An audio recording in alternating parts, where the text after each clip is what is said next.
I want to give the floor to the distinguished representative of Canada. Thank you, Zbigniew. I'll be speaking first in French and then afterwards in English. Monsieur le Président, j'aimerais d'abord remercier la Pologne pour son hospitalité, pour nous accueillir ici aujourd'hui, mais aussi pour l'accueil remarquable que vous avez offert à un si grand nombre de femmes et d'enfants ukrainiens qui fuient la guerre. Je voudrais aussi vous remercier d'avoir tenu la barre de notre organisation de façon aussi ferme et courageuse pendant cette année des plus difficiles.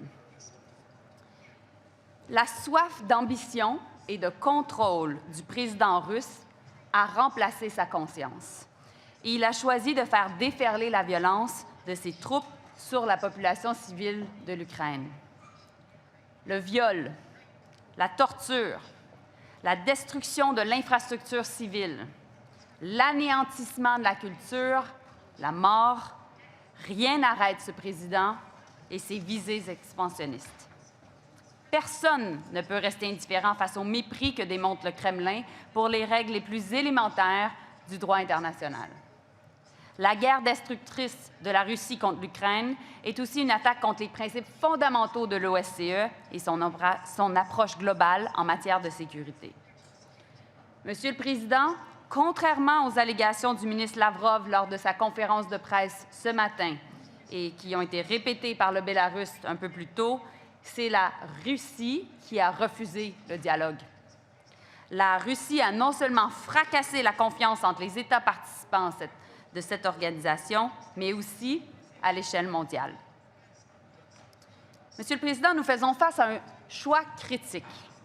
Soit nous tenir debout, tous ensemble, et réaffirmer notre engagement vers les règles qui avaient jusqu'à récemment assuré notre sécurité relative, soit la transparence dans le domaine politico-militaire, le respect pour les droits humains, le développement économique inclusif, le respect de l'environnement.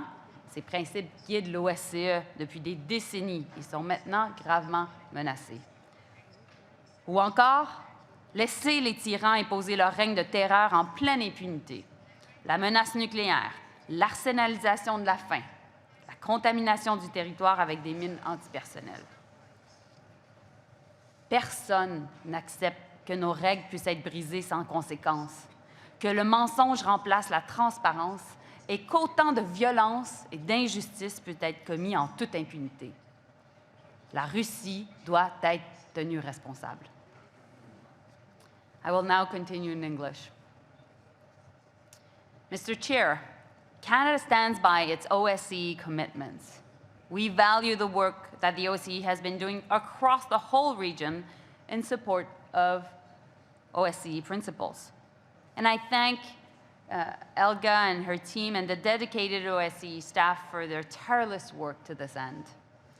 The OSCE must be able to continue playing an important role in managing conflicts and tensions in other parts of the region. We need to enable it to do so, and no participating states should be able to unilaterally block the OSCE's budget or the mandates of its field missions.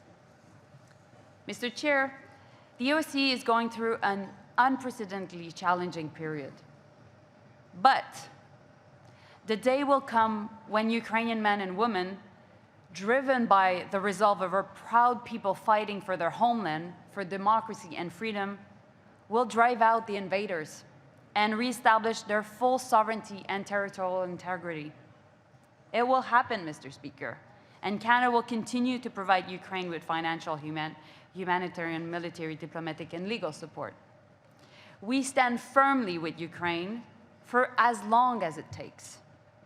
And when that day comes, we want the OSCE to continue to play the role that it has played many times in the past, supporting sustainable peace and stability in Ukraine and within the OSCE region.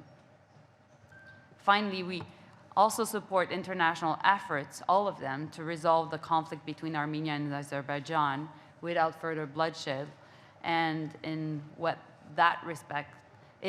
a way that respects the human rights, cultural heritage, and safety and security of the people affected by this conflict. So thank you, Zbigniew. Thank you, Mr. Chair. Thank you very much. Thank you very much indeed. And now I